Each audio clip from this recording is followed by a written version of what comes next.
Hey everyone, it's Mike from Mike's Bloggity Blog, and I'm here with the world famous Mayor Naheed Nenshi. How are you? I'm very well. How are you, Mike? Good, thank you, good, thank you. Today we're going to do something different. We're going to do this game I just made up. It's called 5 Hard Questions. Okay, I'm ready. All right? And This is terrifying. No, you got it. And at the end, you're going to ask me a hard question. Okay. And you haven't seen my questions. I don't know your question. All right, I'm ready. All right, here we go.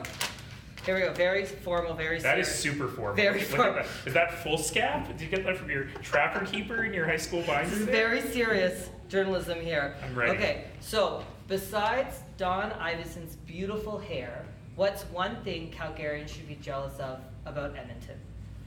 He is also extremely tall. Oh. And I'm going to give you a bonus one. Okay. In this fall, they are getting a funicular. Ah. I don't really know what a funicular is, but I love saying it. Funicular. We need one for Crescent Heights. I think that would work. I'll take it. All right, very good. Edmonton, you're very lucky about your vernacular. Funicular. Close enough. All right, second question. Why are no women running for mayor? That is an excellent question, and I've been working on trying to get more women involved in public life and running for office for many years, long before I was a politician. In fact, before I decided to run for mayor, I spent a year trying to convince other people to run for mayor, and I struck out every time. And I particularly struck out with women. And I'm used to striking out with women, but this was different. That They answers said- the third question. Oh, all right. All right. So they said, you know, it's not compatible with my family life. You meet late at night. It's so antagonistic. All the things you would imagine. And so I've been working hard to try and get more female candidates. In my first term, I spearheaded a tiny symbolic change to change the outdated term alderman to councillor. And for my pains, I was rewarded with the lowest number of female candidates in history in the 2013 election.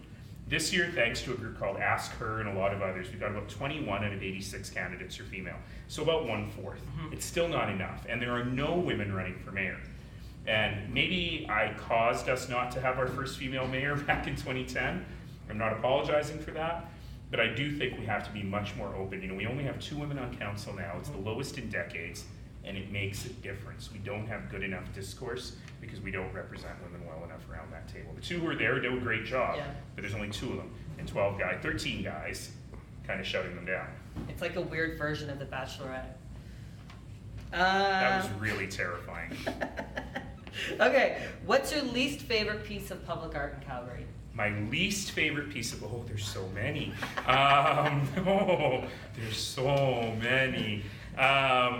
I'm not a big fan of traveling light. Everybody knows that. I just think it's out of scale and in the wrong place. And I'll give you an unknown one. There's a piece of public art at the new Great Plains Recreation Center. Yeah. It's one of the 4 rec centers that we're building that I just don't get. Oh, okay. I'll have to check that out. Okay, I want to check that out.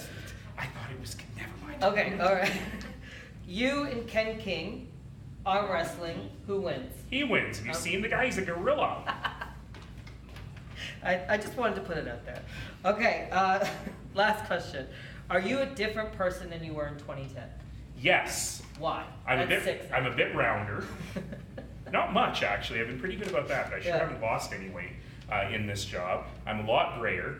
I am a little bit less idealistic about politics.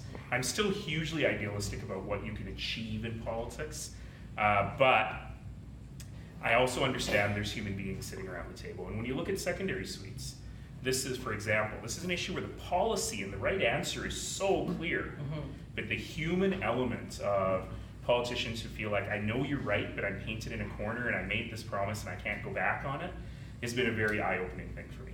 But the biggest thing that has changed leads to my question for you. Oh, okay. All right, here we go. So, I'm ready. On the top of my head, the forces of gray hair and no hair are fighting an epic battle. No hair is winning. No hair. So, given that you have more experience in this, how do you keep from getting like tree branches scraping your head? How do you prevent sunburn? So I that's a great question. I've been bald since I was in high school. So Really? Oh yeah. So I'm prepared. Always sunscreen. My bag, sunscreen year round, and bike helmets, which is ironic. Bike helmets protect you. It works as a cap. It protects you from branches. But when I'm driving a big car, Well, why would I have a bike helmet on? So you answered your own question. Don't drive a big car. All right. Excellent. Well, thank you so much. Good luck on your re-election. Thank you very much. You Thanks, for Mike. Thanks for everything you do building our community. My pleasure. Thank you. Thanks, everyone.